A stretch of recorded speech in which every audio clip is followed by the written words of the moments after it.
독서, 정체성을 성장시키는 학습 과정. 한 달에 3권 이상 꾸준히 독서를 하고 있다.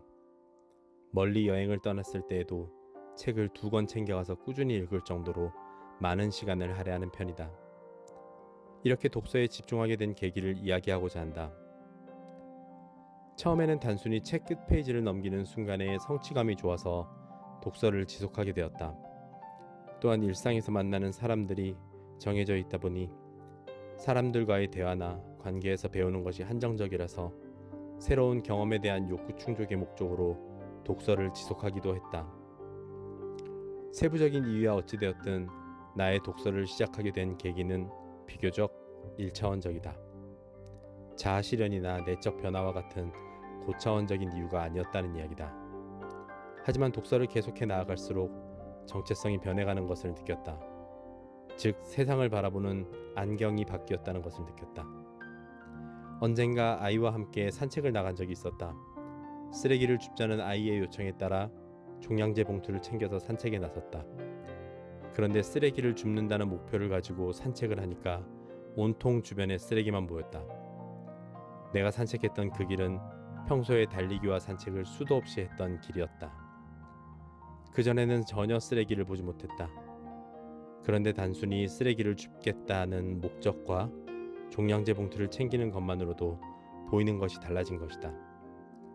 결국 그날 우리는 종량제 봉투를 가득 채우고 집으로 돌아왔다. 나는 그날 일기를 썼다. 내가 보고 느끼는 세상은 있는 그대로의 세상이 아니라는 것에 대하여 글을 썼다.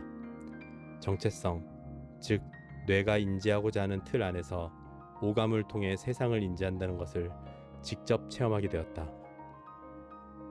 독서를 하는 이유도 같은 맥락에서 이해할 수 있을 것 같아. 독서를 계속해 나아가고 싶다면 단편적인 계기만으로는 독서를 지속하기는 어렵다고 생각했다. 독서를 통해서 정체성의 변화를 이루어 나가면 나의 뇌가 자연스럽게 계속적으로 독서를 지속하고 싶어 할 것이라 생각했다.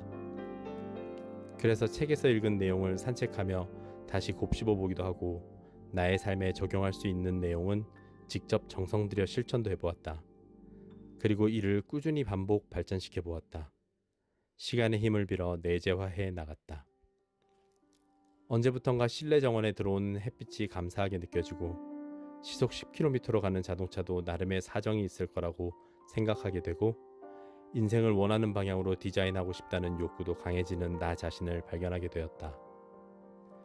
당연히 세상을 바라보는 시각도 완전히 바뀌었다.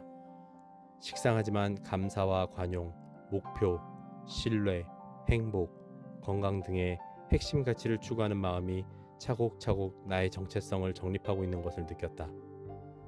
세상은 시간의 흐름에 맞춰서 흘러간다. 큰 흐름은 변하지 않는다는 것이다. 변하는 것은 세상을 바라보는 나의 시각이라는 것을 알았다. 책을 읽는다고 바로 엄청난 변화와 성공을 이루는 것은 아니다. 그렇지만 확실한 것은 정체성의 변화를 통해 세상을 바라보는 시각이 점진적으로 변한다는 것이다. 시각의 변화가 감정의 변화를 동반하고 결국 행동을 변화시킨다. 그런 의미에서 지금의 내가 자산을 형성하고 달리기, 일기 쓰기, 독서, 가계부 작성, 산책, 명상, 내가 살게 될 일상에 대한 시각화, 글쓰기, 가족에게 감사 편지 쓰기 등의 행위들을 계속할 수 있었던 이유는 독서를 통한 정체성의 성장이 크게 기여한 것으로 보인다. 독서를 왜 해야 하나요? 라고 묻는다면 한 문장으로 이렇게 요약하고 싶다.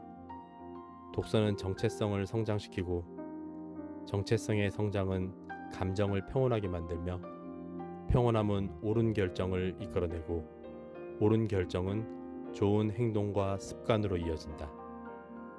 오늘도 10페이지를 읽는 습관을 지켜냈다.